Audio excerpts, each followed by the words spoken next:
Good evening, ma'am. Ngasi se July tha loire ko. Ngasi numi sida tawdusina ai allegation gi class 1 tawgre theory ngak gi ko. Triple allegation ju ta khramne du class number 2 ngarang sina mo allegation pan ba question sing je. Type wise oina collection tawba. Type karma type wise ngarang tawri si haraga di mixer haiba chapter si sida allegation based tawba question sing ha tar mixer khak gi chapter do adu the allegation pan ba question sing ne ngasi nam tawdusina profit and loss haiba chapter je sida yawba question sing sida allegation na hot kada ba haitar allegation pal hot kada question sing dugi type ne sina class home su boy du ni ko ado akoi makok tagi hauna mathang manaw na video yang pai di an bagi class number 1 theory ani su class mixer gi ko adu yenga ga lak mi na di am thina sulai tho ne ko to bu to khar khena ba khar di yaw ne ba profit loss ki nature the hot question adum yor kani ado class phasana gyan ta na yengo adu ga amo sidai haira sakra khanda ai gi video upload tora kana video do mo noina mo yenga ga revision chalaba aina sigi ta ki bagi class note adi pdf tharak podo adu ga naina submit adu ta di makong seng na hi ne ko nei mamang base ta ju yawe angang phasana inara sab moi phasana pai ba yaw reng ka inara salora ga di fa bane ko ngasi gi inang ngamo da hayeng inang ngamo sum namjin ga di ama di lam pa su phane nga roi ko adu di makong te hongning mo pol ka ne ba duna yari khani inara ga saloro okay class e hor se ko me ama makta da khoina pai do question je yengo profit loss question ne hare question je par se ma'am kari habano sida milkman namana 20% profit tungi mana sangom ji yon deba karma sangom milk with water isinga sangom yana ba se mana lupa mapan de yon ba da ma 20% tungi if the cost price of 1 liter pure milk is rupees 10 aseng ma sangom je lupa 10 pi liter da adu taraga di mana has milk water karma sang ne yan sinagi ge habne allegation na tabad so hot pi ai ko se allegation na di hena lai du ne ado akone allegation haiba chapter je haina ba honari bani na allegation do ena pala tala ke bai gi em ai ko se okay allegation na pala hola se ko se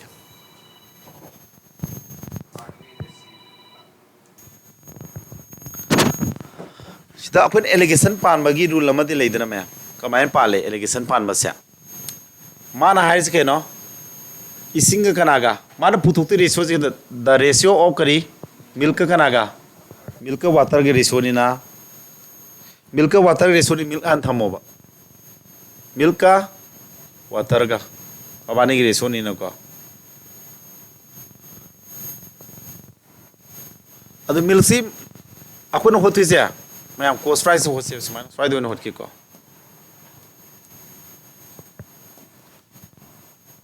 milk water ga ratio mani milk water thamo akoin hotu anga se cost price ho se cp per liter da piba mamando hotu ni anga ji ko adu di milk se cost price kya no magi milki mamanji lupa kya no silai ja tara ne manatra milki mamanji lupa tara na tro aduga sangom ne ya lebi singji maman kya pini liter da lupa kya piram ne ba zero sangom ne yana bi sing do ko na kai su paisa tinga lei roi free ni hani adu lupa zero ne ba ko sima leire aduga puthok te sima bani je karama sang de yana gi ha ba gi ratio ko allegation gi nium ma de ko khan de khanga lei bane si kamai toro tare ba mai ai de bilom lei ni ha na tro si mai ai de lei du si kana ta tare akoi to is cost price per liter ne kana gi sida piri si kana cost price no milky cost price per liter ni sina water gi cost price per liter ni liter da piba maman du ne ba sida mayai thamdu si kana oidino se babani yan sinaba mixer do babani yan sinara di mixer tare mixer du gi cost price per liter da ka oi have thamdu si piram brasya si yaur ga di ratio da na saru kya sangi part kya sangi hagi ngara ina have do part mari have ne ko sina part ama sina part ama sina part ama si ratio putu sina part ama part mari ne ba si hangye ata de ahum ji khang de yaroi ama ani ahum ji khang ga si putu lai du ni sisu khangdaba yaroi ba duna si choi den pi dong ne ba ya dai ko si hangi bani na si hangi bani si pibam to ya water gi piram draga so koina hangi bu question je de khange water as de lupa 0 pi de yaroi ba si mandi ko adu milk sidi tara ne piram he akoina hotu yang ka je cost price ni ko aduna profit loss ki matang je de cost price hai bam ga cost price na lerak moment SP hai na jon moment hai bam leibni na adu khang ga dong ni ko yengo mayam mana kari pirami hai badom I thoji kari pirami mayam mana kari hai 20% tonge ba puma tamda selling milk with water milk ka ising yan sinabado lupa kya da yon bada liter da lupa kya yon ba aduni hojiki mixer do mixer hai badi isinga sangong mo yana bado mana lupa kya yon ba lupa ma pandi yole ba adu kana ma ji gain kya no 20% gain ne man tongi ji ko liter da lupa sin 9 yon ma ma lupa 20% tongi adudi CP de kya ta ne liter da CP formula di mayam ko sim ning sim da ka oi matang sida ai profit loss di tak traga so cost price putokpa SP ga gain ga ni pirame ko awani pirakana cost price putokpi formula amadi da ka oire adu formula do simadi by heart tawro ko ai magi chapter du ta kha da kamaina formula ji sarakhi ge habana singmadu budi ta ke ko yarba mayam se yar ko se okay adu di cost price e putokya taraga di mai formula do SP into matak ta 100 lai ni makadana tuanga ga di 100 plus gain lakada ko gain ga profit ka mana bani ko mayam gain percent do kya tare sa adu di si formula pala ga hol di kya tare am ne SP to kya 9 natra matak ta 100 makadana 100 plus gain 120 natro adu di kya tare sa 5 by si 5 by kya no sa sina kya 6 natro adu ahum na ka di ahum sina kya ani natro o manga kya tare du dia tara manga da tu ne ladi kya targe si 7 point kya 5 tara ne si are ko sa 7.5 tara 7.5 si thamo are ko sa amana understand do bro adu si man putho pada ka wa adu akoina kai gino CP puthoi je CP da loi hot pani na CP thangma da kya dai ko sida CP do hole milk chu CP ni water ju cost price ni ko CP hai je si ju cost price putok te ade adu ta si odi lor mani allegation haira mani da di si 7.5 se 0 dei chaw hen dong ni natro adu mana mangon di khado ni 0 ji natra da si di kya tar ni sa 7.5 te si 0 khado ko dom sida na makana dagi 10 de khado ko dom ni hadai ne hana ta khrabani na si di ang explain kana tawr roigi ko woni matung da digit amam natra yauri sa adu mangan ge hadi somju te na puri yu somju te na puri mangoi dro adu pandraga su sumain taw bi ai poi matung yauri di sab mana re mena loktho ga thamina ba ka su do ahong ba leiroi ko samana ram mane ba poi matung digit ama si ama adu ta di pulop loktho thamba yai sin yom ji ko rono haita ba sing kar son ba sing yai ko se maram di nakala ne mak te na puri ri beni khalo ba ko si te na puri di si te na puri si kya thara du de kuma ka di kumanga amma sila kumaga kya om adu di kya tara answer ja 3:1 yobra option number kya tara ye tara me am gyan thaw bram thayo thuman bra ai ngangi si tap bra kya danga mi ko santos kya da bra am tam hare ki bra lepa kar pu santos ra ha kakti ya kai kakti no ko na ngai le raga Ngolambra. Oh. Ay karakter mana sans logi do. Silo. Pung baro pa si ko. Pau ba noi pau sangge bai. Ui ro si da noi gi la sum langi ko. Table si do ui ge ba. Narakan ne noi na ise ba tok ta. Adagi si class lu ra ga ne shortcut nan kari tha AS ki shortcut amaga adagi nan partnership ki shortcut amaka ka take new knowledge hai tare ko yar masi gyan tare ko ja mathak next or gyar bo yan da ko ja mathang sida hais ke no dukandar amana 15 kg sieng je lupa kg da kuma pan piraga amasung kg kumanga sina kg kumanga sina kai kg da lupa kun gi sangda leire aduga mahangna hariba se makalani yansina ba mixer do both types of rice at the rate of kyada lupa kg da kuntare ti yon thoe magi profit to kaya no sida haibane question do ꯑꯩꯅ ꯇꯥꯛ ꯂꯣꯏꯔꯦ ꯁꯤꯗꯒꯤ ꯑꯃꯨꯛ ꯌꯨꯝꯗꯁꯨ ꯆꯠꯂꯒ ꯑꯃꯨꯛ ꯌꯦꯡꯉꯨꯀꯣ ꯁꯤꯗꯒꯤ ꯍꯩꯔ ꯆꯠꯈꯤꯕꯗꯤ ꯌꯨꯝꯗ ꯑꯃꯨꯛ ꯔꯤꯚꯥꯏꯁ ꯇꯧꯒꯗꯧꯅꯤꯀꯣ ꯀꯅꯥꯒꯨꯝꯕ ꯁꯥꯇ꯭ꯔꯗꯤ ꯚꯤꯗꯤꯑꯣ ꯁꯨꯡꯌꯦꯡ ꯌꯦꯡꯗꯕ ꯌꯥꯎꯏ ꯑꯩ ꯑꯗꯨꯝ ꯈꯪꯉꯦ ꯚꯤꯗꯤꯑꯣ ꯌꯥꯝ ꯌꯦꯡꯗꯦꯁꯦ ꯑꯩ ꯋꯥꯆꯞ ꯒ꯭ꯔꯨꯞ ꯁꯤꯒꯤ ꯔꯦꯀꯣꯔꯗꯦꯠ ꯀ꯭ꯂꯥꯁ ꯊꯥꯒꯠꯄ ꯒ꯭ꯔꯨꯞꯇꯨ ꯃꯤ ꯌꯥꯝꯕꯅꯦꯕ ꯍꯨꯝꯐꯨ ꯁꯝꯊꯤꯡ ꯑꯣꯏꯔꯝꯒꯅꯤꯅꯦ ꯑꯗꯨꯏꯗꯨꯗ ꯑꯩꯅ ꯚꯤꯗꯤꯑꯣ ꯊꯥꯒꯠꯄꯁꯤ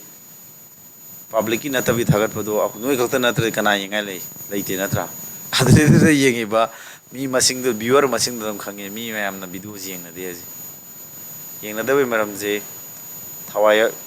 ꯌꯥꯎꯗꯕꯒꯤ ꯅꯠꯇ꯭ꯔꯒ ꯍꯩꯕꯒꯤ ꯑꯃ ꯑꯍꯥꯟꯕꯩꯗꯤ ꯑꯣꯏꯔꯝꯃꯔꯣꯏ ꯍꯩꯕꯤ ꯑꯣꯏꯔꯝꯃꯅꯤ ꯅꯠꯇ꯭ꯔꯥ ꯁꯤꯗ ꯍꯥꯏꯔꯤꯁꯦ ꯗꯨꯀꯥꯟꯗꯥꯔꯗꯨꯅ ꯀꯦꯖꯤ 35 ꯑꯃꯒ ꯁꯤꯗ ꯍꯣꯠꯇꯣꯏꯁꯤ ꯀꯩꯅꯣ ꯀꯣꯏꯁꯟꯁꯤ ꯃꯨꯟꯅ ꯄꯥꯎꯗꯤ ꯑꯃ ꯑꯅꯤ ꯇꯥꯛꯄꯗꯨ ꯐꯖꯅ ꯇꯥꯛꯄꯅ ꯐꯩꯌꯦꯕꯀꯣ ꯑꯩ ꯌꯥꯝꯅ ꯀꯣꯏꯁꯟ ꯑꯩꯅ ꯀꯂꯦꯛꯁꯟ ꯇꯧꯔꯤꯁꯤ ꯌꯥꯝꯕꯅꯦ ꯀꯌꯥ ꯁꯨꯖꯥꯠꯅꯣ 15ꯅꯤꯀꯣ ꯍꯣꯠ ꯅꯪꯍꯧꯗꯕꯁꯤꯡ ꯌꯨꯝꯗ ꯅꯣꯏ ꯍꯣꯠꯂꯁꯨ ꯌꯥꯏꯑꯕꯀꯣ ꯌꯥꯅꯕ꯭ꯔꯥ ꯍꯣꯠ ꯅꯪꯍꯧꯗꯕꯗ ꯍꯌꯦꯡ ꯑꯃꯨꯛ ꯍꯣꯠꯂꯁꯨ ꯌꯥꯏꯑꯕ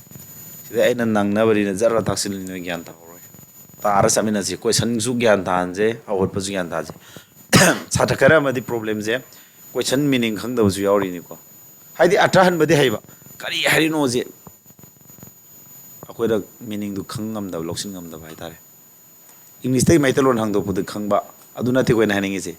ꯀꯔꯤ ꯀꯃꯥꯏꯅ ꯍꯣꯠꯇꯣꯏꯅꯣ ꯃꯥꯅ ꯄꯤꯔꯤꯁꯤ ꯀꯩꯅꯣ ꯍꯥꯏꯕ ꯈꯪꯗꯕꯁꯨ ꯌꯥꯎꯋꯦꯕꯀꯣ ꯑꯗꯨ ꯄꯨꯟꯅ ꯆꯠꯃꯤꯟꯅꯁꯦꯕ ꯆꯦꯡꯁꯦ ꯃꯈꯜ ꯑꯅꯤ ꯅꯠꯇ꯭ꯔꯣ ꯃꯥꯅ ꯌꯥꯅꯔꯤꯁꯦ ꯑꯗꯨꯗꯤ ꯑꯦꯂꯤꯒꯦꯁꯟ ꯄꯥꯟꯕ ꯃꯇꯝꯗ ꯆꯦꯡ ꯃꯈꯜ ꯑꯅꯤꯗꯨ ꯅꯥꯛꯇ ꯊꯝꯃꯣꯏꯗ꯭ꯔꯣ ꯑꯍꯥꯟꯕꯩ ꯚꯦꯔꯥꯏꯇꯤ ꯅꯝꯕꯔ 1 ꯀꯦꯖꯤꯗ ꯀꯌꯥ ꯄꯤꯕ ꯚꯦꯔꯥꯏꯇꯤ ꯅꯝꯕꯔ 1ꯁꯤ ꯀꯌꯥꯅꯣ ꯀꯦꯖꯤꯗ ꯂꯨꯄꯥ ꯀꯌꯥ ꯄꯤꯕ ꯔꯨꯄꯤꯁ 29 ꯄꯔ ꯀꯦꯖꯤ ꯍꯥꯏꯗꯤ ꯃꯥꯒꯤ ꯀꯣꯁ ꯄ꯭ꯔꯥꯏꯁ ꯅꯠꯇ꯭ꯔꯣ ꯑꯪꯀꯁꯤ ꯀꯣꯁ ꯄ꯭ꯔꯥꯏꯁ ꯄꯔ ꯀꯦꯖꯤ ꯀꯦꯖꯤꯗ ꯄꯤꯕ ꯃꯃꯟꯗꯣ ꯑꯗꯨꯗꯣ ꯍꯣꯠꯇꯣꯏꯅꯦꯕ ꯁꯤ ꯉꯁꯥꯏꯅ ꯀꯩꯗ ꯀꯣꯁ ꯄ꯭ꯔꯥꯏꯁ ꯄꯔ ꯂꯤꯇꯔ ꯍꯥꯏꯕ ꯑꯗꯨꯃꯥꯏꯅ ꯚꯦꯔꯥꯏꯇꯤ ꯅꯝꯕꯔ 1ꯁꯦ ꯀꯣꯁ ꯄ꯭ꯔꯥꯏꯁ ꯀꯌꯥꯅꯣ ꯀꯦꯖꯤꯗ ꯂꯨꯄꯥ 19 ꯚꯦꯔꯥꯏꯇꯤ ꯅꯝꯕꯔ 2ꯗꯨꯅ ꯀꯌꯥ ꯀꯦꯖꯤꯗ ꯀꯌꯥ 20 ꯄꯔ ꯀꯦꯖꯤ ꯅꯠꯇ꯭ꯔꯥ ꯂꯨꯄꯥ 10 ꯁꯤꯃꯥꯏꯅ ꯊꯝꯕꯤꯔꯅꯤ ꯑꯗꯨꯗꯤ ꯃꯌꯥꯏꯗ ꯊꯝꯗꯣꯏꯁꯤꯅ ꯀꯅꯥꯅꯣ ꯃꯣꯏ ꯃꯤꯛꯆꯔꯗꯨꯒꯤ ꯃꯃꯟꯗꯨ ꯅꯠꯇ꯭ꯔꯣ ꯑꯗꯨꯒ ꯁꯤ ꯇꯥꯔꯛꯀꯗꯣꯏꯅ ꯃꯕꯥꯅꯤꯒꯤ ꯀꯦꯖꯤ ꯀꯌꯥ ꯌꯥꯅꯒꯦ ꯍꯥꯏꯕꯗꯨ ꯅꯠꯇ꯭ꯔꯣ ꯑꯗꯨꯗꯤ ꯀꯦꯖꯤ ꯀꯌꯥ ꯌꯥꯅꯩ ꯑꯍꯥꯟꯕꯒꯤ ꯃꯈꯜꯁꯤꯅ ꯀꯦꯖꯤ 35 ꯅꯠꯇ꯭ꯔꯣ 15 ꯀꯦꯖꯤ ꯑꯅꯤꯁꯨꯕꯁꯤ ꯀꯌꯥ 25 ꯀꯦꯖꯤ ꯅꯠꯇ꯭ꯔꯣ ꯑꯗꯨ ꯇꯥꯔꯗꯤ ꯃꯕꯥꯅꯤ ꯔꯦꯁꯤꯌꯣꯁꯤ ꯀꯌꯥꯅꯣ 5ꯅ ꯌꯦꯟꯊꯣꯛꯑꯗꯤ 3:5 ꯇꯥꯔꯗ꯭ꯔꯣ ꯁꯤ ꯄꯤꯔꯝꯃꯦ ꯑꯗꯨ ꯃꯌꯥꯏꯒꯤꯁꯤ ꯄꯨꯊꯣꯛ ꯌꯥꯔꯅꯤ ꯑꯗꯨꯗꯤ ꯃꯌꯥꯏꯒꯤꯁꯤ ꯈꯪꯗ꯭ꯔꯤ ꯀꯔꯤꯅꯣ ꯈꯪꯗ꯭ꯔꯤꯁꯦ ꯍꯥꯏꯔꯤꯕ ꯃꯕꯥꯅꯤ ꯌꯥꯟꯁꯤꯟꯅꯕꯒꯤ ꯃꯤꯛꯆꯔꯗꯣ ꯑꯗꯨꯒꯤ ꯃꯌꯥꯏꯗ ꯄꯨꯊꯣꯛꯇꯣꯏꯁꯤ ꯀꯩ ꯑꯣꯏꯔꯝꯃꯅꯤ ꯑꯗꯨꯗꯤ ꯃꯌꯥꯝ ꯚꯦꯔꯥꯏꯇꯤ ꯅꯝꯕꯔ 2ꯒꯤ ꯀꯣꯁ ꯄ꯭ꯔꯥꯏꯁ ꯄꯔ ꯀꯦꯖꯤ ꯚꯦꯔꯥꯏꯇꯤ ꯅꯝꯕꯔ 1ꯒꯤ ꯀꯣꯁ ꯄ꯭ꯔꯥꯏꯁ ꯄꯔ ꯀꯦꯖꯤ ꯑꯣꯏꯔꯦ ꯑꯗꯨꯗꯤ ꯃꯌꯥꯏꯗ ꯂꯩꯗꯣꯏꯁꯤ ꯀꯩꯅꯣ ꯃꯕꯥꯅꯤ ꯌꯥꯟꯁꯤꯟꯅꯔꯀꯥꯟꯗ ꯐꯪꯉꯤꯕ ꯑꯅꯧꯕ ꯆꯦꯡ ꯃꯤꯛꯆꯔ ꯑꯗꯣ ꯌꯥꯟꯁꯤꯜꯂꯕ ꯆꯦꯡ ꯃꯈꯜ ꯑꯗꯣ ꯑꯗꯨꯒꯤ ꯀꯣꯁ ꯄ꯭ꯔꯥꯏꯁ ꯄꯔ ꯀꯦꯖꯤ ꯑꯣꯏꯒꯗꯕ ꯃꯌꯥꯏ ꯐꯪꯗꯣꯏ ꯚꯦꯂꯨꯁꯤ ꯃꯔꯝꯗꯤ ꯑꯩꯈꯣꯏ ꯀꯣꯁ ꯄ꯭ꯔꯥꯏꯁ ꯄꯔ ꯀꯦꯖꯤꯗ ꯍꯣꯠꯄꯅꯤꯅ ꯌꯥꯅꯩꯀꯣ ꯔꯦꯁꯤꯌꯣꯗ ꯄꯥꯔꯠ 4 ꯆꯪꯅꯤ ꯍꯥꯏꯕ ꯅꯠꯇ꯭ꯔꯣ ꯅꯠꯇꯦ ꯑꯦꯂꯤꯒꯦꯁꯟꯗ ꯄꯥꯔꯠ 4 ꯆꯪꯅꯤ ꯍꯥꯏꯕꯗꯣ 2 ꯑꯃ ꯂꯩꯔꯦ ꯁꯤꯗ 3 ꯑꯃ ꯂꯩꯔꯦ ꯁꯤꯅ 4 ꯁꯨꯗꯣꯏ ꯅꯠꯇ꯭ꯔꯣ ꯁꯤꯁꯨ ꯐꯪꯉꯦ ꯁꯤ ꯄꯨꯊꯣꯛꯄ ꯂꯥꯏꯔꯔꯣꯏꯗ꯭ꯔꯣ ꯑꯗꯨꯏꯗꯤ ꯁꯤ ꯀꯩ ꯂꯧꯅꯦꯕꯁꯦ ꯉꯥꯛꯇ ꯑꯦꯛꯁ ꯂꯧꯔꯣ ꯍꯥꯏꯕ ꯅꯠꯇ꯭ꯔꯣ ꯍꯣꯜꯂꯣꯕ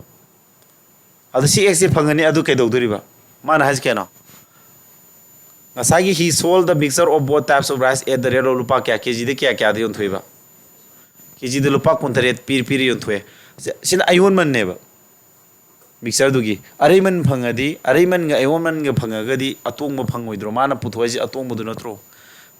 ꯄ꯭ꯔꯣꯐꯤꯠ ꯏꯟ ꯗꯤꯁ ꯇ꯭ꯔꯥꯟꯁꯦꯛꯁꯟ ꯃꯥꯅ ꯇꯧꯔꯤꯕ ꯕꯤꯖꯤꯅꯦꯁ ꯁꯤꯗꯩꯁꯤꯗ ꯃꯥ ꯀꯌꯥ ꯇꯣꯡꯒꯦ ꯍꯥꯏꯕꯗꯨ ꯄꯨꯊꯣꯛ ꯍꯥꯏꯕꯅꯦꯕ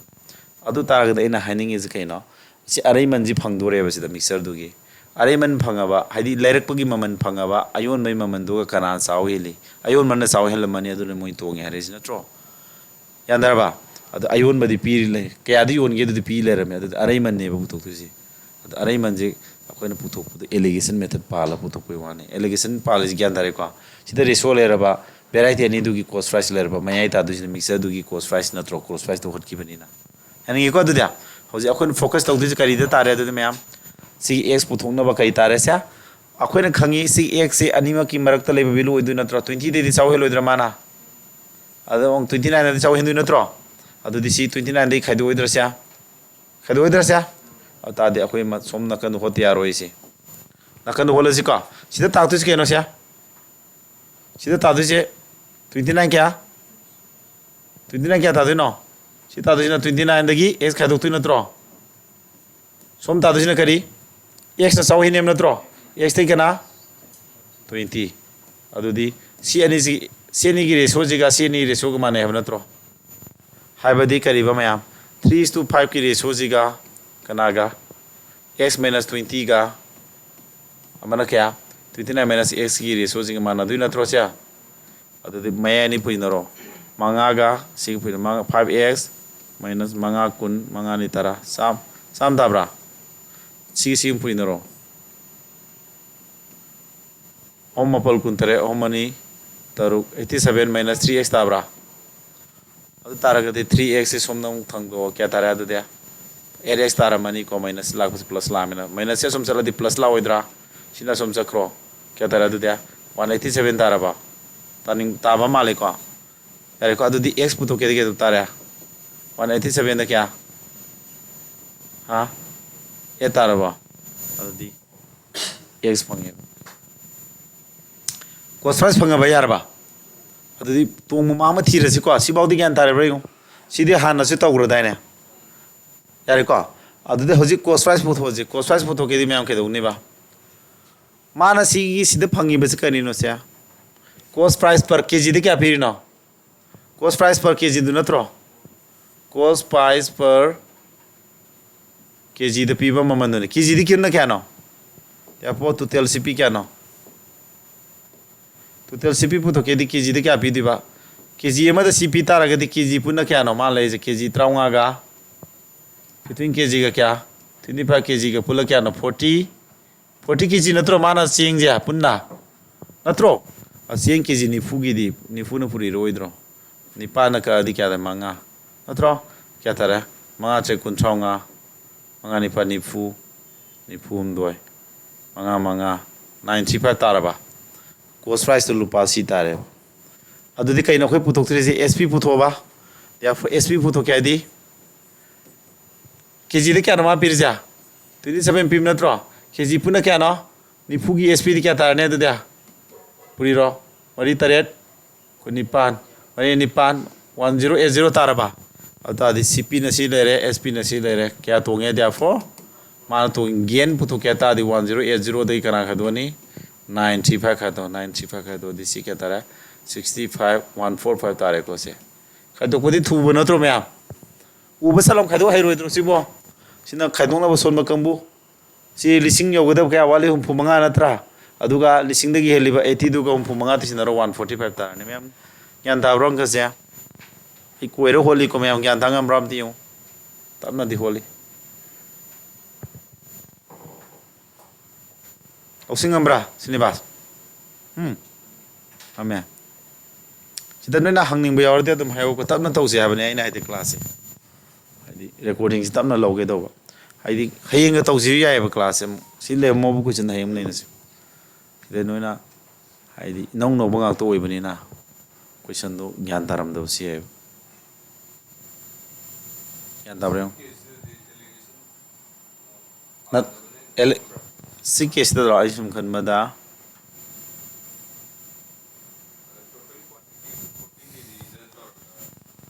एलिगेशन पांदबीदा अदुने सामनी 15 केजी अमना 29 पर केजी को अदुस अदुम होट पे आने को अदुस होतो लोरे हजकी तो क्या ना माना है तो होसी को हजकी डेटा तो खंबरा Variety number 1 दो रुपया क्या ना Variety number 1 दो क्या रुपीस 29 ना त्रा केजी मशीन क्या ना 15 केजी रा Variety number 2 ना क्या रुपीस क्या 20 का 20 नहीं को Variety number 2 20 नहीं अदु का मागी केजी मशीन क्या 25 केजी ना त्रा शिले अता दि मावाने की अपन मोमन क्या ना 29 का क्या गा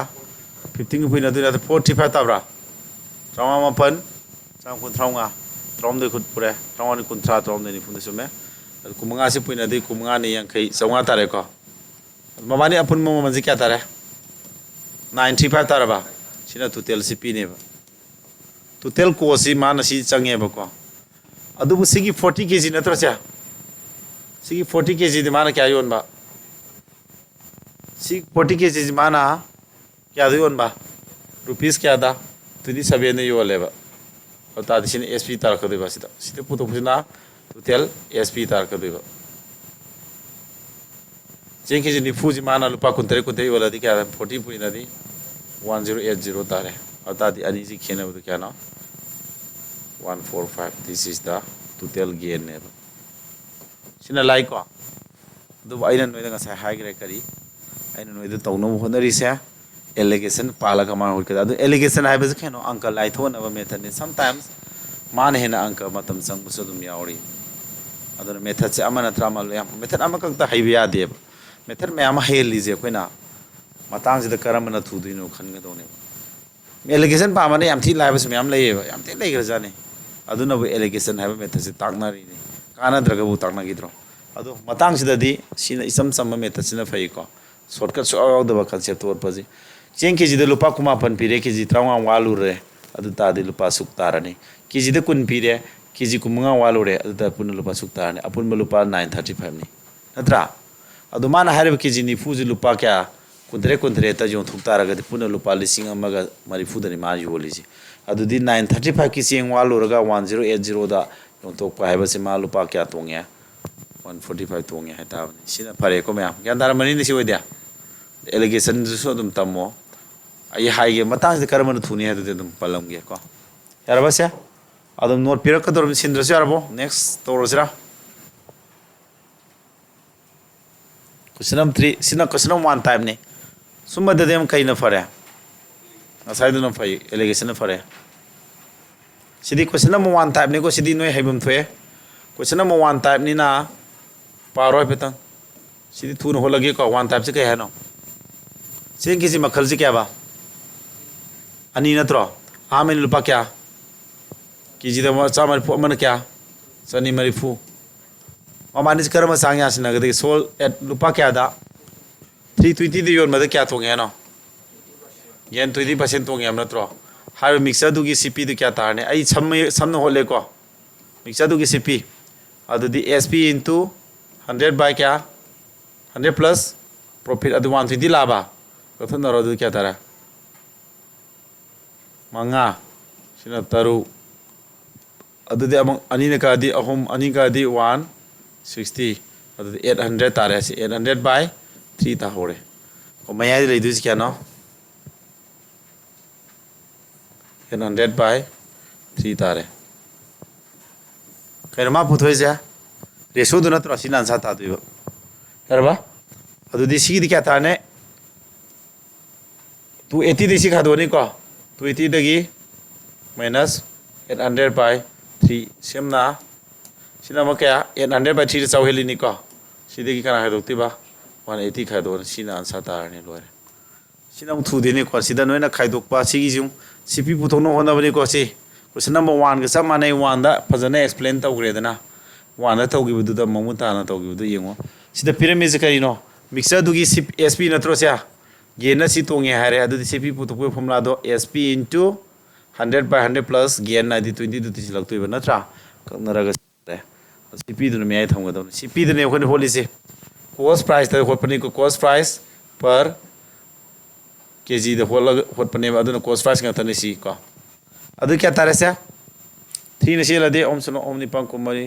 840 by 800 minus 3 sina 800 trampan om di kano sangani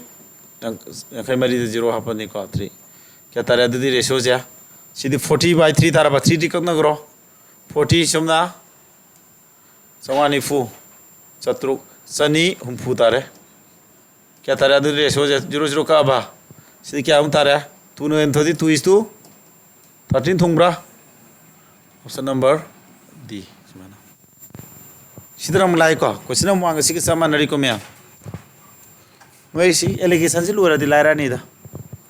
allegation si karim ganda anka aru bu lai thona ba method ne ma se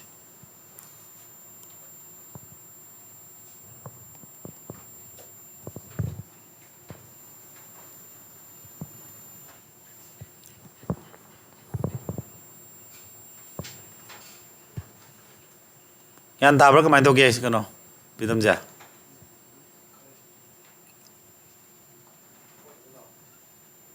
हाइफेटंग युमदसु येंगोसे तौबे मोंग मयाइदा कना थमी एलिगेशन जी दंदेसु तौरेदन को हा नोइदी खरा अदम फॉलो तौमी अदम इनंगमनी को ngambro yengo siloraga dum araiba percentage dum larani ko sidi question number 4 di liquid x amasung y is jansineba 3:2 da and the mixture is sold at rupees 11 per liter mixture to kya diyo le no liter to kya piraga adu ko profit na 10% tong if the liquid x costs rupees 2 more per liter then y the cost price of x per liter is si question na kamai to ba gyan thari pro noi bo x amasung y ke do ba si cost price hotu ni ko si jo cost price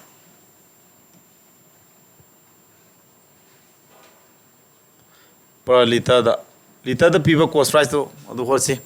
babani karm ratio ni an se nei ba 3:2 di an se nei have the pire man haj ke no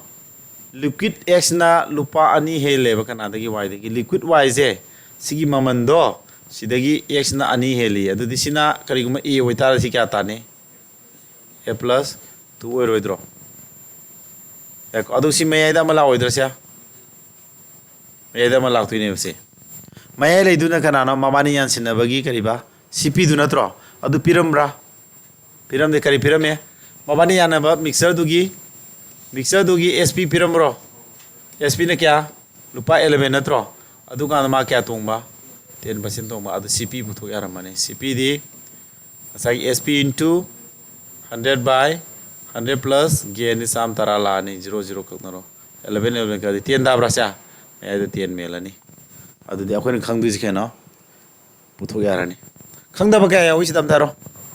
khangda ba kya yawi aina allegation pan matam da khangda ba se sorry part kya yauni ha saruk mari natra ama ani ahum mari manung da sima khangya seni jimanung ama khangadi a khangadi a plus 2 tum khangdu natro khangda ba ama kaktani hai ne ba ani na te ba yauri ji a khangadi a plus 2 khangdu ne ba yana ba ja a sina 10 oiradi a plus 2 se kya no 12 point ni pramani ko na hai ja awta khangda ba je si kaktani adu a puthuk ba yara ne adu di pirami ba data sina angka hot pa yara dra ha ga di yara ne sima pire si bo lere sina a oira ma sina b oira ma adu di angka hot yaro khangda ba anon ani yawro mina ana sen do bra khangda ba di ama kakta ne ba yawri ji a kakta ne ba a khangadi a plus 2 ju khangde to bodabu a khangadi a plus 2 khangya ha bani da aduna khangda ba se anon je variable hai tare ko ama kakta ne wa lore adu di kamai hot kani 10 je ke do we ha ba pamani marak leba na boy du natro adu a degi sina saw hen le aduna 10 na a di saw hen ni adu a plus 2 namak 10 di saw hen ne ba adu di kamai tok tara si jaga ji kana na khaduk ti ba 10 na khadoi dro 10 na saw hen mane 10 ni a khadoi dro si jaga sina kana am saw hen le ba a plus 2 na saw hen ni natro a plus 2 te kana khadoni minus kya 10 khadoni sumana adu sigi ratio kya tare sia 10 minus a sina kya 2 ga minus 10 adi a minus a taraba si tare sumana adu da hoji kari tawni karan puina ne habra idabra hai kana ga 2 ga naga 3 ga naga si puina ro 2 ga puina du se 10 minus a natro adu di 20 minus twice a from the 3 ga a minus a ka puina di thrice a minus 24 thrice a minus 20 ga 4 adu di kya tare sia a je som thangradi 5 a taraba som the minus 24 som thangadi 44 adu di a putho kya te 5 na yelo idra 5 na 44 yelo di manga ni pan ni phu mari le me point kara 0 ni phu manga ni pan ni phu point 8.8 tare ko kari putho hai bono the cost of x ko x ki cost se per liter da kya no x ki natro s ki kya ro sida is a plus 2 natro koi putho tu ja sombra s ki cost price kya no se a plus 2 natro therefore a plus 2 di kya tarane se 8.8 to 2 hapsela di kya no 10.8 tarane this is the answer 10.8 this is ko allegation nam la hal ni ko se allegation je dum ka na en khale sum da noina atopa method tu chandum try to ru ba kai sukai de ko to ru ba ona ga done adum matam adum ꯆꯪꯕꯅꯤ ꯀꯣ ꯂꯥꯏꯔꯤꯛ ꯍꯩꯕꯁꯤ ꯏꯔꯥꯏ ꯂꯥꯏ ꯍꯩ ꯌꯥꯗꯕꯅꯤꯀꯣ ꯑꯩꯅ ꯍꯥꯏꯁꯦ ꯌꯥꯟꯅꯕ꯭ꯔꯥ chapter ꯑꯃꯈꯛ ꯍꯩꯅ ꯍꯣꯠꯅꯕ ꯅꯠꯇꯦ ꯁꯕꯖꯦꯛ ꯑꯃ ꯍꯩꯅ ꯍꯣꯠꯅꯕꯗ ꯌꯥꯝ ꯆꯪꯉꯤꯅꯤ ꯅꯣꯏ ꯁꯕꯖꯦꯛ 4 ꯍꯩꯅꯕꯅꯤ ꯍꯣꯠꯅꯗꯣꯏꯁꯤ ꯑꯗ ꯉꯁꯥꯏ ꯅꯣꯏꯅ ꯏꯪꯂꯤꯁꯀꯤ ꯃꯇꯥꯡꯗ ꯑꯩꯅ ꯀꯟꯐ꯭ꯌꯨꯁ ꯈꯔ ꯆꯠꯂꯤꯗꯣ ꯑꯇꯩ ꯅꯠꯇꯕ ꯍꯥꯏꯗꯤ vocabulary पानी ग्रामर की सेक्शन होननी नोय हार्ड वर्क खरा तौदबने हार्ड वर्क है याम कन नत्रसु को चांग अमदा तौदे यादब मिनिमम अमदी दका लेब यानै को अदु बाउदी नोय तौगदौने नुंतिगी कोचिंग द मंग लाकपा अइना ने मैम ताक्सिनगिबा नोयना सुइन इनदा सुपा फरक्तब अदु तादि को अइना ताइद नोय मही सुअन याल नोय सु खानरोय अदगे बोरिंग जु सु हिंजलकने मरमदी लेक्ति ता सम मनों चंगिलगा दिन लूरम दुइनेबा यंदा भाईजा पारा यंदा भाईजा लेक्से पारा मीना ने को एग्जाम की रकनेबा आइदि एग्जाम की मगुन खंगामी नो रियल दो कनाव मी लइए सीजीएल गा जिगा सागी क्वेश्चन मीएस की क्वेश्चन अराइबा मैम सो क्वेश्चन खर नै नर कान अस का की दबा खैरो मतम दा सागी मागी इजी ओइबा क्वेश्चन मैम दु उरु कान दा अखन एग्जाम दो अंडरस्टिमेट तो बइने पारो का अस अदु सवाले अदा सवाले मैम अहोबो मैम दो आई वीक मैम दु उरु कान मी जे आई याम होना दो वाली को खंखने सुवा पाद इताउ ताउरगा लेबा मी सिना कई खन्ने अस इरा लाइबो खन्दुइनेबा याना भाईजा सुमा मीसु मैम लेबा अखो ह्यूमन नेचर नि सि तसेना अदना येंगो खरदि होनो मिनिमम याम कुइदबि पुंखाइ थादे याइदा यामद्रबा खाइ पिहबदो को साजि मरि पुंखाइ मरि क्यानो पुंगनी बाउदि ले पाव हाइबनेबा पुंखाइ गा जि यामदि अदुबु बिगिनर अमोइना नसागी सेल्फ स्टडी एक्स्ट्रा मैम पाब दु तोथोख्रगांदा ताइबसि इन्नरगा सत्नबगी दमक्तदि पुंखाइ दि दकादि ओइब्रां खल्ले उकन हैको ओइ नोइ लुरमनि एलिगेशन जी को एलिगेशन हाइजे अंक लाइथोन मसिनबा मागी तोंगाना चैप्टर नायरा ताकबदि नते ngaraang nang mixer gi tai ngan profit loss ga heyeng nang average ki matang nang torkadui neba chapter ma'am mix to bagi neba si lubudi ya adubu innaraga salaga de dum lara kan akhoi su lurameba satori kanda adu sum pasala kanda lare ni dana ado hona jiloba lu yena na sum hona da leraba lubu su lai thoroi hona jilaba lai thor kaneba ngaman ngan obang kana ko matang di sidi very easy ama lai ma'am very easy as kai gino angka teladi am lai winning dai ne concept se manra in what proportion karama sang da ko must water be added with milk water je milk ti yang singa da ge ke dong na ba 20% tong na ba kadai da by selling the mixture at the cost price da yon ka da bane ko by selling the mixture at the cost price yam phajaba profit loss question na mane ko SSC na loba kamana secondary level gi 2015 na hotkiba question ne se question ji kitang sangre ne sangjoration yaba ma'am से कह है बनो अखोइना ने question ji atha ji gyan dar bayu sangom de sing kya yan duri gi habne ko sangom gi sing ya na bai sang do kaya oi duri gi ba option trick tawru su yai ko si option trick su yai ko siang ka si oti adi option trick ani ko kya tongba 20 ga sama menung de kun tongba ke dongna ba by selling the mixers add kari da cost price da yuan madi kai da nang na lupa sam da lerak po pot ama lupa sam da yon tho ba nang na lerak po maman ji lupa sam ne khalo se pramana ma thoge lupa sam da lere ba nang na yuan ma ji lupa sam da yolo मांगदो तोंगदरा मांगो तोंगे नत्रो लुपा चाम लेरक पोतु चाम no थोक महु थादुइने मान सिदा दे करी हारे युन मन के दबु योन बा युन बजे कोस्ट प्राइस लेरक पो ममन दि योन नत्रो अदु तोंगे जि करी न तोंगदुनो सि को खन खन ग दौने माना ngसागी यालेबे इसिंग दो इसिंग यालादि इसिंग दु खरे यालेबे दुना युन बबुदि महु तबुदि योन जबा इसिंग दुगी ममल लौरक तोरबने इसिंग दुना ने तोंगे जि यानाय को तोंगी जी इसिंग दुनेबा अंदा से दोब्रा अतो मुदुना करी इसिंग नेबा अंदा भाईजा अदि हानागी महूतुना के दोदुबा मिल ओइदुनेबा से अदुदि अखोना परसेंटेज की कांसेप्ट अन सिनर्जी है परसेंटेज की कांसेप्ट ता करी अखोना ने 20% तोंगबा ना हारमद्रा माना गेंदा 20% तोंगे हाजि कई है नो मैम सामदा कई तोंगे है नो मैतलोन हंदो अर्थ सेंग सेंग चत यादो मीना हिंदी लोन मेथ्स की क्लास चावद ज्ञान यौदना यौनद्रीजे मरम मते नते अना हजि हाइदो 20% हाइजे अखोई मदर तंग हंदो का करे चाम थोपै कुन सुमायना सेंग सेंग खंदे यादेबा कनाय चाम थोपै कुन लेरकपो ममंदु चाम लेरकपो ममंदुना चाम ओइ काना तोंगी कुन ने हाइने से हाइजे सिदा हाइनिंगी बाथसे मनुंगी अर्थसे चाम द लेरकपो पोट ओइ तारगदि मान तोंगी कुन ने हाइने अदु सी 20% जी फ्रैक्शन नदि क्या गा मानैबा 1/5 नत्रा सिना हाइजे कनो मंगा द लेरकपो पोतो अमा तोंगी हाइने क्या दा प्राइजे अदुदि के हानो से ngasai tungi du kana no ine hage na watan oidu natra adudi si tungi bu wan ji water ro madong ne water ji wan ni so da ne adi si si pis ne kai oidu ba sina mil ora da ne kya da mama ni quantity in what mama ni quantity mil du na 5 liter oi matam na water du na 1 liter ora madong ne an sa ji ken ma ja by how what proportion must water be mixed with water mixed with milk water ga kana ga milk gi ratio am natro adu water na 1 oi kana milk na 5 oi ne si oi du ne enda braja water na 1 oi kana milk na 5 oi du ne hena gyan ta na ba checking ma sam to biram ge ko gyan je kitang hena phang na ba ko semuna taro check to ro nang milk tu kya ba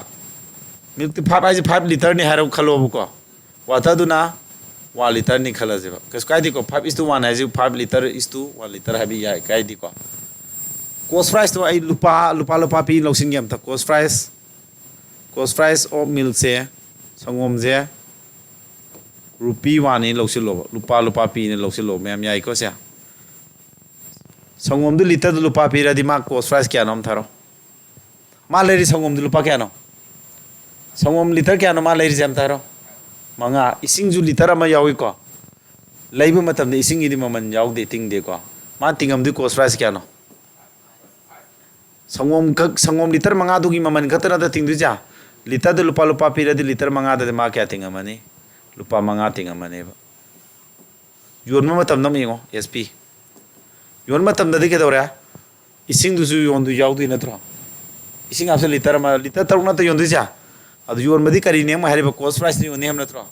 adu sina 1 into 5 la ne ba sumbro sina lupa kya liter taruk na thayon dija cost price tu budi lupa ma ne ba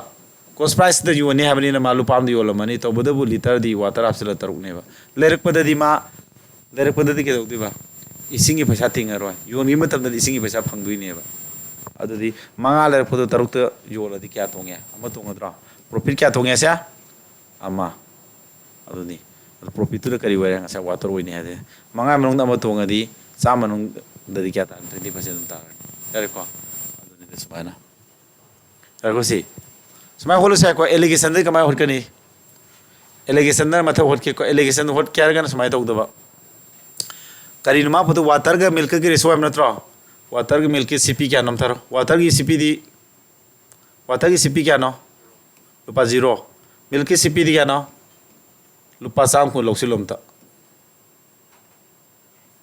loksin mai wani ko se asing manate ko yarba adu di mana maya ida kai thamni tharo maya thamni ji kana gi cp no mixer du gi cp thamni na tro mixer du gi sp di kya nam tharo mixer du ma kya da mixer gi sp ji ke ne hai asai sangom du gi lerk pom man di yo le da na lupa kya yola mane du da sam kun yolo idro adu tu mana kya tong ba 20% tong mana tro adu di cp pu to ke de ke do tare formula to ke no sp into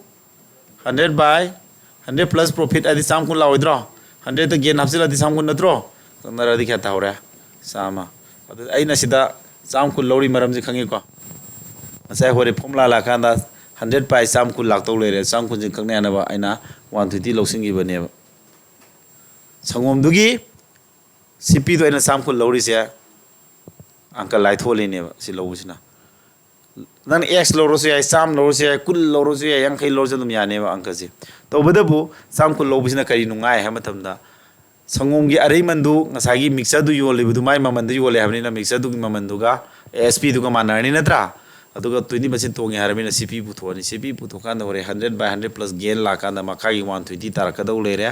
ꯃꯥꯒꯤ ꯀꯛꯅꯕ ꯌꯥꯅꯕ 120 ꯂꯧꯈꯤꯕꯅꯦꯕ ꯑꯗꯨꯗꯤ 100 ꯊꯥꯍꯧꯔꯗ꯭ꯔꯣ ꯑꯗꯨꯗꯤ ꯍꯧꯖꯤꯛ allegation ꯄꯥꯜꯂꯒ ꯇꯥꯔꯦꯁꯦ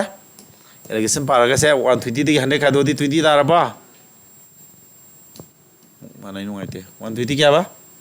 सी 120 दी 100 खादोदी 20 तारे 100 दी 0 खादोदी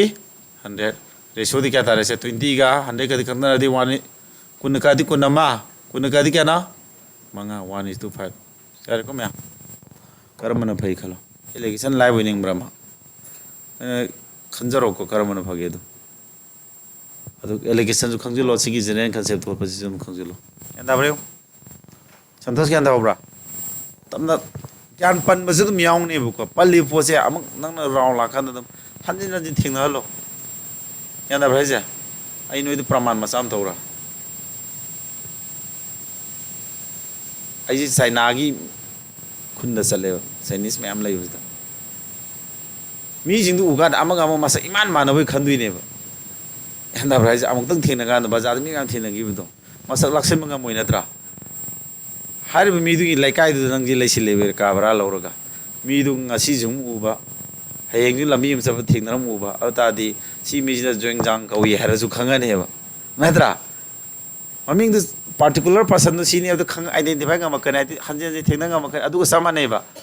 nana question je unknown thengnari se chinese mi me am thengna bani khanlo ba hanje thengna lo ba masak tu फजना मसे खंगम ना bye नाइजे यांदे को समाना एलिगेशन दस हो जा रहा है एलिगेशन न तब दस हो जा रहा है अदग म आइन होली चेक तौरगा म उलेदना नेक्स्ट आउट तुसे सिदी रामा को भूमिसा मना मिक्सेस आदि यानसिनै करी 20% करी केरोसिन जे करीदा पेट्रोल हयेंग जम होसी को मैम नेना असि क्वेश्चन मैम ने मौरी हेंग जो होट करो जे क्वेश्चन को स्काई दे को ngасina profit loss the best of allegation question je part 1 haraga hayeng part 2 har video thagala lore hayra sal lore thu be kam khalo no hay bhaira ba thabak adum thu phangadam hoyi thu jakra di thabak tap ni ba karan roi hoji thu ba khalo no khar paro ko se wana ba kanje me Question 6 के no रामाना ने 20% of kerosene की सरुक साम थोपे कुन ना बने को तू हीस पेट्रोल नहीं आंसिलिए अदुग माना के दोबा हाइरिबा मिक्सर पुल बसे पेट्रोल की ममन योले cost price of the kerosene जी लुपा क्या नो पेट्रोल की ममन की लुपा 40% ओए what is the net profit पुन्ना profit percentage क्या तोंगी सिदा अखोना इसम सम concept वाले allegation को नफांसी को सिदा वहाँ मांगे को अतोंग पुथुआ में नत्रो अतोंग पुथुआ है गदी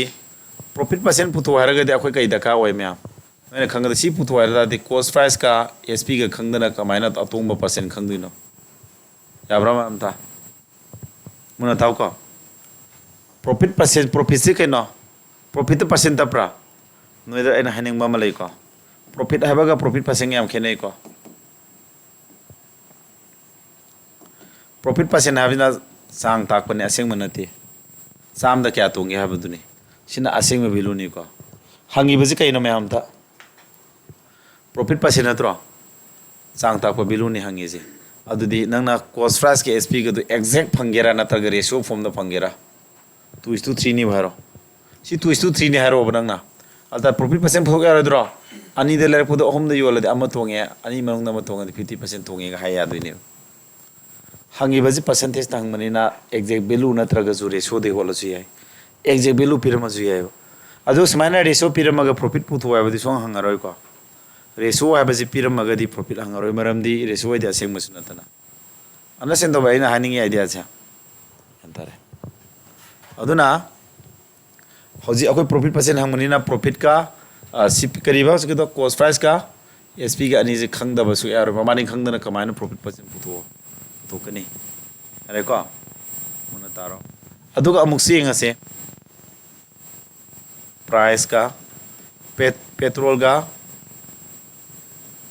केरोसिन का दम यंगजी को क्वांटिटी मसिंग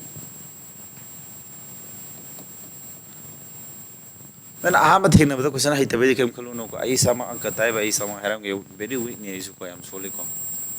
좀 한진 호나바 딴다 보면 야외 해리 야나 봐자 리비전 좀 또이 चलो 아시 해기다 보도 kem khalo na hang sam ran pasel lo ko adu to bodu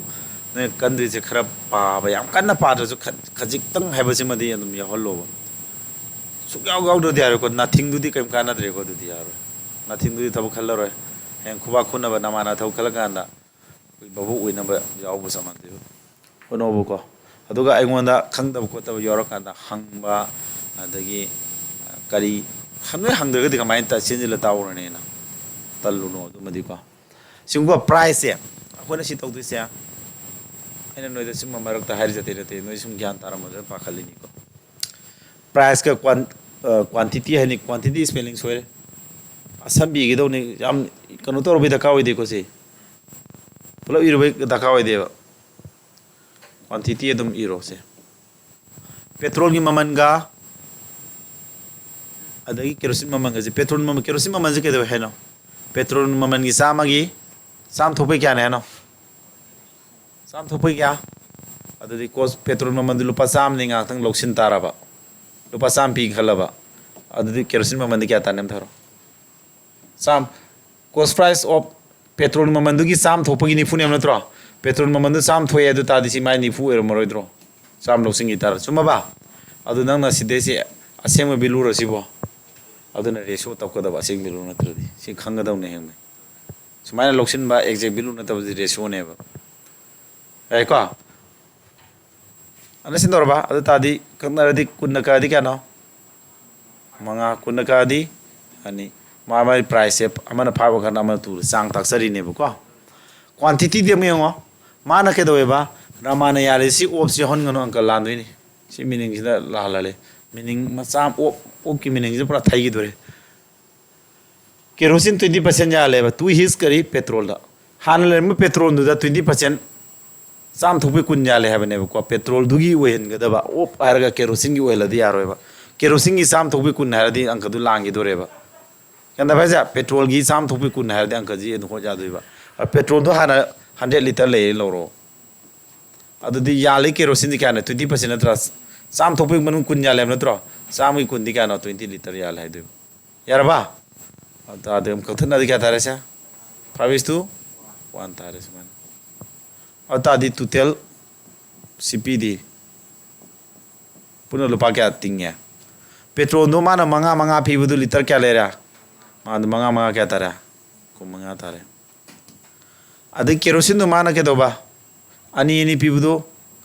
लुपा अनि पीबदु लीटर अम ले अदि लुपा अनि तारा द्रो ओके सीपी जी पुनः क्या तारे अपुन मद रेशो द क्या तारे से 27 नत्रो असेंग बिलु नते को सिजु सीपी दो क्या तारे बा सीपी दो 27 तारे मैम यारे अदु मानम करी हरी मानम करी ngasa hai he sell the whole mixer to mana at the price of petrol mamandi olem natro mixer to kya no punna liter kya no mangaga amaga di punna kya no 6 natro mana kaya yoli basya sb puto kya di kya no si liter taruk se kya di oli ba petrol mamandi kya no phati ole maga tru kya kontra adu sb se kya no sb se kya tare mana rupa kontra tare ma'am ज्ञान तारे को से हसी सिलाई जिने को से अदोदी 27 दे योन बदो 27 दे लेरक पदो 30 दे योले हबे समानरे सिजन रेशो द दुम होलो से को अहम द कथले अहम तारा अहम द कादी क्या अहम मपल अनि nga साबदो प्रॉफिट परसेंटेज पुथु हबनि अनि जे असेंग बिलु न त रेशो ओइन फंगजु काइदि आइना हबदो से याय अदु क्या नो मपन दे लेरक पदो तारा योन ब फंगे अदु ताद क्या तोंगे वन तोंगे को क्या नो गेन तोरि से one नत्रो therefore adu gain percent ke no mapan manung da ama tonge cp ne makha thang nei ko sa manung da di adu sidi 9 na 110 madi mayam ko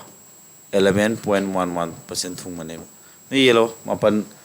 ama mapal tara mapal sumai tara ni ko sin sinama sumdi sumdro ꯑꯩꯅ ꯂꯨꯄꯥ 5 ꯄꯤꯕ ꯄꯣꯠꯇꯨ 5 ꯂꯩꯔꯗꯤ ꯑꯗꯨꯝꯕ ꯄꯣꯠ 5 ꯂꯩꯔꯗꯤ 5 ꯀꯨꯟ 5 total price ꯄꯨꯊꯣꯛꯄꯗ ꯁꯤ ꯄꯨꯔꯤꯅꯔꯤꯁꯤ ꯒ꯭ꯌꯥꯟ ꯇꯥꯕ꯭ꯔꯥ ꯑꯅꯤ ꯄꯨꯔꯤꯅꯔꯣꯏꯗ꯭ꯔꯣ ꯑꯗꯒꯤ ꯂꯨꯄꯥ 2 ꯄꯤꯕ ꯄꯣꯠꯇꯨ ꯑꯃ ꯄꯣꯠ ꯑꯃꯈꯛ ꯂꯩ ꯇꯥꯔꯒꯗꯤ ꯑꯅꯤ ꯑꯗꯨꯒꯨꯝꯕ ꯑꯃ ꯂꯨꯄꯥ 2 ꯇꯥꯔꯣꯏꯗ ꯄꯨꯟꯅ ꯄꯨꯜꯂꯒꯗꯤ ꯀꯌꯥ ꯇꯥꯔꯦ 25 ꯀ 2 ꯒꯗꯤ 27 27 ꯗ ꯂꯩꯔꯛꯄ ꯄꯣꯠꯇꯨ ꯃꯥꯅ ꯍꯧꯖꯤꯛ ꯀꯌꯥ ꯇꯥꯔꯦ ꯑꯄꯨꯟꯕ ꯀ꯭ꯋꯥꯟꯇꯤꯇꯤ ꯇꯔꯨꯛꯇꯨ ꯄꯦꯇ꯭ꯔꯣꯜꯒꯤ ꯃꯃꯜ ꯍꯥꯏꯗꯤ 5ꯗ ꯌꯣꯟꯊꯣꯛꯑꯦ ꯑꯗꯨꯅ 3 5 30 ꯌꯣꯜꯂꯦ ꯑꯗꯨꯗꯤ 19 ꯂꯩꯔꯛꯄ ꯄꯣꯠꯇꯨ 30 ꯌꯣꯜꯂꯦꯕ ꯑꯗꯨ 19ꯇꯒꯤ 30 ꯌꯣꯟꯕ ꯍꯥꯏꯁꯦ 3 ꯇꯣꯡꯉꯦ ꯑꯗꯨꯃꯥꯏꯅ ꯍꯣꯠꯈꯤꯒꯦꯔꯥ ꯅꯠꯇ꯭ꯔꯒ 9ꯗ ꯂꯩꯔꯛꯄꯗꯨ 10ꯗ ꯌꯣꯜꯂꯦ ꯍꯥꯏꯔꯁꯨ ꯌꯥꯔꯦꯀꯣ ꯑꯗꯨꯝ ꯒ꯭ꯌꯥꯟ ꯇꯥꯕ꯭ꯔꯥ ꯁꯦ ꯁꯨꯃꯥꯏꯅ ꯍꯣꯠꯀꯗꯧꯕ ꯁꯤꯒꯤꯁꯤ ꯑꯦꯂꯤꯒꯦꯁꯟꯗ ꯇꯥꯝꯃꯒꯦ ꯑꯗꯨꯒ ꯂꯣꯏꯁꯤꯜꯂꯁꯦ ꯁꯤꯗ ꯌꯥꯝ ꯀꯨꯏꯅ ꯇꯧꯕꯁꯤ ꯅꯣꯏꯁꯨ ꯕꯣꯔꯤꯡ ꯆꯨꯅꯦꯕꯀꯣ ꯍꯥꯏꯗꯤ ꯄ꯭ꯔꯣꯐꯤꯠ ꯂꯣꯁꯀꯤ ꯀꯟꯁꯦꯞꯁꯦ ꯀꯥ ꯍꯦꯟꯅ ꯌꯥꯎꯗ꯭ꯔꯤꯉꯩꯗ ꯑꯦꯂꯤꯒꯦꯁꯟ ꯇꯥꯛꯁꯤꯟꯕꯅꯤꯅ ꯒ꯭ꯌꯥꯟ ꯇꯥꯕ꯭ꯔꯥ ꯌꯦꯡꯀꯣꯁꯦ ꯇꯥꯛꯄꯨꯗꯤ ꯇꯥꯛꯂꯛꯑꯅꯤ ꯃꯊꯪ ꯃꯅꯥꯎ ꯅꯥꯏꯅꯀꯣ ꯑꯗꯨꯝ ꯁꯨꯃꯥꯏꯅ ꯇꯧꯔꯝꯃꯣ ꯑꯗꯣ ꯚꯤꯗꯤꯑꯣꯁꯦ ꯑꯃꯁꯨ ꯂꯩ ꯅꯤꯌꯣꯝ ꯑꯃꯁꯨ ꯅꯪꯅ ꯁꯤ ꯚꯤꯗꯤꯑꯣꯁꯦ ꯑꯗꯨꯝ ꯌꯦꯡꯉ ꯆꯠꯈ꯭ꯔꯣ ꯑꯗꯨ ꯒ꯭ꯌꯥꯟ ꯇꯥꯍꯧꯗ꯭ꯔꯣ ꯍꯦꯟ ꯄ꯭ꯔꯣꯐꯤꯠ ꯂꯣꯁꯀꯤ ꯀꯟꯁꯦꯞ ꯃꯌꯥꯝ ꯑꯃ ꯄ꯭ꯔꯣꯐꯤꯠ ꯂꯣꯁ ꯆꯦꯞꯇꯔ ꯂꯣꯏꯔꯀꯥꯟꯗ ꯑꯗꯨꯝ ꯌꯦꯡꯉꯁꯨ ꯌꯥꯏꯀꯣ ꯔꯦꯀꯣꯔꯗꯦꯠ ꯀ꯭ꯂꯥꯁ ꯍꯥꯏꯁꯦ ꯌꯥꯝ ꯅꯨꯡꯉꯥꯏꯗꯣꯏꯅꯦꯕ ꯃꯌꯥꯝ ꯔꯦꯀꯣꯔꯠ ꯂꯩꯕꯅꯤꯅ ꯅꯪꯅ ꯑꯦꯅꯤ ꯇꯥꯏꯝ ꯉꯁꯤ ꯒ꯭ꯌꯥꯟ ꯇꯥꯈꯤꯗꯕꯗꯣ ꯍꯌꯦꯡ ꯑꯃꯨꯛ ꯌꯦꯡꯕ ꯌꯥꯏ ꯍꯪꯆꯤꯠ ꯑꯃꯨꯛ ꯌꯦꯡꯕ ꯌꯥꯏ ꯑꯗꯨ ꯃꯊꯪ ꯑꯃꯨꯛ ꯌꯦꯡꯀꯥꯟꯗ ꯑꯃꯨꯛ ꯒ꯭ꯌꯥꯟ ꯇꯥꯔꯛꯄꯁꯨ ꯌꯥꯏ ꯇꯧꯕꯇꯕꯨ ꯅꯪꯅ ꯌꯦꯡꯕ ꯍꯣꯠꯅꯕꯗꯤ ꯂꯦꯞꯀꯅꯨ ꯍꯥꯏꯕꯅꯤꯗ ꯁꯤꯗ ꯊꯕꯛ ꯈꯜꯂꯤ ꯃꯤꯁꯤꯡꯁꯦ ꯍꯥꯔꯠ ꯋꯥꯔꯛ ꯉꯥꯛꯇꯅꯤꯀꯣ ꯂꯛꯇꯒꯗꯤ ꯑꯝꯇ ꯈꯜꯂꯔꯣꯏ ꯌꯥꯝꯅ ꯐꯩꯁꯦ ꯍꯧꯖꯤꯛꯀꯥꯟꯗꯤ ꯅꯣꯔꯃꯦꯂꯥꯏꯖꯦꯁꯟ ꯇꯧꯕꯗꯕꯨ ꯀꯣꯏꯁꯟ ꯄꯪꯈꯣꯠꯇ ꯈꯣꯠꯂꯒ ꯑꯩꯈꯣꯏ ꯂꯛ ꯌꯦꯡꯕ ꯀꯥꯡꯕꯨꯒꯁꯦ ꯅꯦꯒꯦꯇꯤቭ ꯌꯥꯝ ꯆꯠꯅꯔꯕꯅꯤ ꯅꯣꯔꯃꯦꯂꯥꯏꯖꯦꯁꯟ ꯇꯧꯕꯗꯁꯨ ꯑꯩꯈꯣꯏꯒꯤ ꯌꯥꯝꯅ ꯀꯣꯏꯁꯟꯁꯦ ꯑꯦꯀꯔꯦꯁꯤ ꯌꯥꯝ ꯋꯥꯠꯄ ꯀꯥꯡꯕꯨꯁꯦ ꯍꯥꯏꯗꯤ ꯅꯦꯒꯦꯇꯤቭ ꯃꯥꯔꯛ ꯌꯥꯝꯅ ꯆꯠꯄ ꯀꯥꯡꯕꯨꯁꯦ ꯀꯩꯅꯣ ꯇꯧꯋꯦ ꯃꯥꯔꯛ ꯍꯥꯞꯄꯗꯁꯨ ꯌꯥꯝ ꯍꯥꯞꯇꯦꯕ ꯒ꯭ꯔꯦꯁ ꯃꯥꯔꯛꯇ ꯍꯥꯏꯗꯤ ꯅꯣꯔꯃꯦꯂꯥꯏꯖꯦꯁꯟ ꯇꯧꯀꯥꯟꯗꯁꯨꯀꯣ ꯆꯞ ꯃꯥꯟꯅꯕ ꯑꯦꯛꯖꯥꯝꯁꯤꯞꯁꯤꯗ ꯑꯩꯈꯣꯏ ꯁꯥꯇ꯭ꯔꯁꯤꯡꯀꯣ ꯃꯥꯔꯛ ꯑꯃꯗꯅ ꯃꯥꯔꯛ 10ꯒꯤ ꯃꯊꯛ ꯍꯦꯟꯅ ꯍꯥꯞꯄ ꯑꯃꯗꯅ 2 3ꯗ ꯍꯥꯞꯄ ꯑꯗꯨꯝ ꯊꯦꯡꯅꯩꯌꯦꯕ ꯁꯤ ꯑꯗꯨꯅ ꯃꯈꯣꯏꯒꯤ ꯅꯣꯔꯃꯦꯂꯥꯏꯖꯦꯁꯟ ꯃꯥꯔꯛ ꯄꯥꯅꯕ ꯑꯩꯈꯣꯏ ꯐꯣꯔꯃꯨꯂꯥ ꯑꯃ ꯂꯩꯕꯅꯦꯕ ꯑꯗꯨꯅ ꯑꯦꯀꯨꯔꯦꯁꯤ ꯌꯥꯝ ꯅꯦꯝꯕ ꯄꯪꯈꯣꯠ ꯈꯣꯠꯄ ꯃꯤꯁꯨ ꯑꯗꯨꯝ ꯃꯥꯡꯖꯩꯕꯀꯣ ꯃꯌꯥꯝ ꯁꯤ ꯂꯩꯔꯦ ꯑꯗꯣ ꯍꯧꯖꯤꯛꯀꯤꯁꯦ ꯀꯩꯅꯣꯗꯣ ꯍꯣꯠꯂꯁꯨ ꯌꯥꯔꯦ ꯑꯦꯂꯤꯒꯦꯁꯟ ꯄꯥꯜꯂ ꯍꯣꯠꯂꯁꯨ ꯌꯥꯏꯀꯣ ꯑꯗꯨꯝ ꯍꯣꯠꯁꯦ ꯑꯦꯂꯤꯒꯦꯁꯟ ꯄꯥꯜꯂ ꯍꯣꯠꯂꯗꯤ ꯀꯃꯥꯏꯅ ꯇꯧꯗꯣꯏꯕ ꯁꯦ ꯄꯦꯖ ꯑꯃ ꯂꯧꯗꯒꯦꯀꯣ ꯁꯤ ꯀꯣꯏꯁꯟꯁꯦ ꯒ꯭ꯌꯥꯟ ꯇꯥꯔꯦꯀꯣ ꯁꯤ ꯁꯨꯃꯥꯏꯅ ꯁꯤ ꯍꯣꯠꯂ ꯂꯣꯏꯁꯤꯜꯂꯒꯦꯁꯦ ꯍꯧꯖꯤꯛꯀꯤ ꯄꯦꯇ꯭ꯔꯣꯜꯒ ꯀꯦꯔꯣꯁꯤꯟꯒ ꯀꯣ ꯄꯦꯇ꯭ꯔꯣꯜꯒꯤ ꯄ꯭ꯔꯥꯏꯁꯇꯣ ꯄꯦꯇ꯭ꯔꯣꯜꯒꯤ CPꯗꯣ ꯂꯨꯄꯥ 100ꯅꯤ ꯂꯧꯔꯣꯕ ꯑꯗꯨ ꯀꯦꯔꯣꯁꯤꯟꯒꯤ CPꯗꯤ ꯀꯌꯥ ꯇꯥꯅꯦ 40% ꯍꯥꯏꯗꯥꯏꯅꯦ 40%ꯅꯤꯅ ꯀꯌꯥ ꯇꯥꯅꯤ ꯂꯨꯄꯥ 90 ꯇꯥꯔꯣꯏꯗ꯭ꯔꯣ ꯃꯌꯥꯏꯗꯅ ꯀꯩꯗꯧꯔꯦ ꯃꯣꯏꯒꯤ ꯀꯔꯤ ꯂꯥꯛꯇꯣꯏꯕ ꯃꯤꯛꯁꯆꯔꯗꯨꯒꯤ CP ꯂꯥꯛꯑꯣꯏꯗ꯭ꯔꯣ ꯃꯤꯛꯁꯆꯔꯗꯨꯒꯤ CPꯅꯤ ꯑꯗꯨ ꯈꯪꯗꯕꯅꯤꯅ X ꯂꯧꯔꯣꯕ ꯄꯦꯇ꯭ꯔꯣꯜ ꯀꯦꯔꯣꯁꯤꯟ ꯑꯗꯨ ꯀꯔꯝꯕ ꯆꯥꯡꯗ ꯌꯥꯅꯩ ꯄꯦꯇ꯭ꯔꯣꯜꯗꯨꯅ 100 ꯂꯤꯇꯔꯅꯤ ꯂꯧ ꯇꯥꯔꯒꯗꯤ ꯀꯦꯔꯣꯁꯤꯟ ꯌꯥꯜꯂꯤꯗꯨ ꯀꯌꯥꯅꯦꯕ 20%ꯅꯤꯅ 20 ꯂꯤꯇꯔꯅꯤ ꯍꯥꯏꯕ ꯅꯠꯇ꯭ꯔꯣ ꯑꯗꯨ ꯑꯅꯤ ꯔꯦꯁꯤꯌꯣꯗꯤ 5:2 ꯀꯌꯥ ꯇꯥꯔꯦ 1 ꯇꯥꯔꯦꯕ ꯑꯗꯨ ꯁꯤ X ꯁꯣꯜꯕ ꯇꯧꯕ ꯌꯥꯔꯣꯏꯗ꯭ꯔꯣ ꯄꯥꯔꯠ 1 2 3 4 ꯂꯩꯕꯒꯤ ꯃꯅꯨꯡꯗ ꯑꯃ ꯈꯪꯗꯕꯁꯤꯗꯤ ꯏꯔꯥꯏ ꯂꯥꯏꯅ ꯄꯨꯊꯣꯛ ꯌꯥꯏ ꯍꯥꯏꯗꯥꯏꯅꯦ ꯑꯩꯅ ꯁꯤꯗꯤ X ꯁꯦ ꯀꯩꯗꯧꯔꯦ 40ꯗꯒꯤꯗꯤ ꯆꯥꯎ ꯍꯦꯟꯗꯣꯏ ꯅꯠꯇ꯭ꯔꯣ ꯁꯤꯗꯅ X ꯗ 40 ꯈꯥꯏꯗꯣꯛꯑꯅꯤ ꯁꯤꯗꯅ ꯑꯃꯨꯛ 100ꯅ ꯆꯥꯎ ꯍꯦꯟꯗꯣꯏ ꯅꯠꯇ꯭ꯔꯣ 100 ꯃꯥꯏꯅꯁ ꯀꯌꯥ ꯂꯥꯛꯑꯅꯤ X ꯂꯥꯛꯑꯕ ꯑꯗꯨꯗꯤ ꯀꯔꯟ ꯄꯨꯏꯅꯔ 1ꯒ ꯁꯤꯒ ꯄꯨꯏꯅꯔꯅꯤ ꯁꯤꯒ ꯄꯨꯏꯅꯔꯅꯤ ꯑꯗꯨ ꯀꯌꯥ ꯇꯥꯔꯦ 5 ꯀꯁꯤ ꯄꯨꯏꯅꯔꯗꯤ 500 minus 5x ꯁꯣꯝꯗꯅ x minus 40 ꯑꯗꯨ ꯀꯌꯥ ꯇꯥꯔꯦꯁꯦ 5 ꯁꯣꯝ ꯆꯠꯂꯗꯤ 6x ꯇꯥꯔꯕ 40 ꯁꯣꯝ ꯂꯥꯛꯑꯗꯤ 540 ꯇꯥꯔꯦꯀꯣ ꯁꯣꯝꯗꯅ 6x ꯇꯥꯔꯦꯀꯣ x ꯀꯌꯥ ꯇꯥꯔꯦ ꯃꯌꯥꯝ ꯊꯥꯔꯣ 90 ꯇꯥꯔꯕ ꯑꯗꯨ ꯁꯤꯒꯤ CPꯁꯤ 90 ꯇꯥꯔꯦꯀꯣ ꯁꯦ ꯃꯤꯛꯁꯆꯔꯗꯨ ꯀꯌꯥꯗ मागी CP क्या था उसी मिक्सर तो क्या ना मागी CP जा CP क्या 90 तारे मैं SPD SP तो कनादी वाले है कि पेट्रोल की ममंदी वाले थे ना पेट्रोल ममंदू का पेट्रोल की कॉस्ट प्राइस का माने थे ना अगर पेट्रोल कॉस्ट प्राइस माने अपने SP से 100 तारो इधरो अगर therefore CP तो क्या 90 SP ने क्या सामा असिंग बिलू रसे नती अदुना रेशो लोग यारे को असिंग में लो यारे को अदु क्या थारा नानी इस्तु ते नत्रो नाना सिदे अदुम होलो से को रेशो लोग दबिदा अदु अमानी को 9 मनुंग दा अमा गेन तोंगी नत्रो अदु गेन परसेंट क्या ताने मैं मापन की मनुंग दा अमा तोंगे सा मनुंग दा दी सा मन पुरी का परसेंटेज थोपैदी सी सिम्बोला पॉइदेने 9 एलदी क्या थोंगे मैं 11.11% थोंगे समय अदु आइना हनिंगे से एलिगेशन मेथड फबरा पॉपुलर्स के जी कसेन फबरा अपामदुदी खल्लोब एलिगेशन से लाइहले को अनिमा हेजिल को को सिबाव तौसे मैम यारे को यान थाब्रो मैम सिगी क्लास से ताई तादे मोट पीरो क्वेश्चन याम नते तरुक खक्तनी होलीसी तपना एक्सप्लेन तौर ताकपद चंगी वाने सिबाव थुमल्ले ग्यान ताहौदे है मीस यौरमने अना अहानब लापदी कई हईरुई अखोई इसामक तौरेब हईतेब कई होनजरप हेरप वाने खंगे हे याब्रन लेबू खंगे हे यारमदी मीना ऑफिसर पंगोई होइनरमनी रेस्पेक्ट लेरमो हेबा ग्यान देबा हार्ड वर्क खर तौरकान फंगदोने तौब मतम चंगसुनोबा हाई नंग अमुक्तंग हार्ड वर्क तौरगा सक्सेस तु ओइगी तारगदि नंग तोलोब चाग्र मतुंग नंग सुमा लेक्से पादों नत्रे नत्रने आईएएस को ओइरि मिसिंग तोलोब चाग्र मतुंग पारमद्रो होय पाई दरकार ओइबा मागी माना ड्यूटी तौ मतम माना फंगिबा नॉलेज मयाम दो काउगी मयाम दो रिफर तौना माइ लाइरिक मयाम दो रेफरेंस तौबा दुम यावे अदुदा मरक मयानी को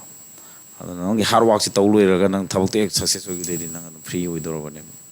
मही सारा दुम लैदोरबने मतम खर खक्तनि नंग हार्ड वर्क तौदुइसि नंगी पुंसिगी लेमौरिबा पुंसिगी तंखाय मे हेनबा सरुक तो नुंगायनगे नत नुंगायलोइगे हाइबसे नंगी मतम खर खकी हार्ड वर्क तो डिपेंड तौदुइने अदुदा हार्ड वर्क तौबा तनिंगनोबा तल्लेदना हायेंग नंग वारकान देदो असार नंग नसाना थन तक्सी सोन तो पाइ लेरोइबा अदो अखोइ तौरिने सही तरुक स्टडी ब्रेक लैथोकिबा ऑक्सीजन पसिना मांगे म्याम दो अमो अखोइ रिग्रेट सारेबा हाँ नोई सही अनंग होनरी मतम होनरमदी खले अदु कानादबने हौग्रगा इसाइतदा तक्ति सोल डिप्रेशन नाना मसा वर्कना अदुना अदुम खरस एन्जॉय तौ नहा ओरिंगदि एन्जॉय तौदे यादेको नोई याम नहा ओइबो नोइदि खंगिरोय नोई ब्रदर खरा मयाइ चलबो मोइदि खंगमनिको अदो एन्जॉय तौ नहा ओरिंगदि एन्जॉय तौद काय तौने अखोइ सही मतंग नोइदि माइर ngaoge ngaoro सही मतंग पक्त्रे हरकनेबा सुमब्रा ngaoखाइगदमने गारिगो थवाइदना मोबाइल का सेटिंग तौखाइगद गेम को सनाओ अजादी हजिक मतंग मी मानदे गेम सानदि सनाओ तब कंट्रोल दो नसागी रिमोट कंट्रोल नंग पाइबनिना